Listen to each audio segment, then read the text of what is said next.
resoluciones y la verdad es que desempeñó un papel muy importante Europe en and the conseguir rest la of the international solución del problema de Irlanda. Europa y el resto de la comunidad internacional están preocupados por lo que ocurre aquí.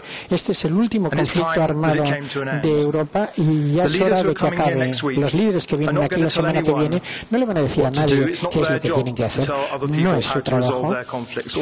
Lo único que van a hacer es compartir sus experiencias para decirles cómo ellos resuelven conflictos en sus países y lo que han aprendido de esta resolución de estos conflictos. De la misma manera que nosotros aprendimos en Irlanda del Norte de lo que había ocurrido anteriormente en Sudáfrica. Así que espero que el congreso que tengamos el lunes que viene, con líderes que tienen una auténtica experiencia en la resolución de conflictos, puedan hacer la diferencia y contribuyan a una oportunidad para una paz irreversible y duradera. Muchísimas gracias.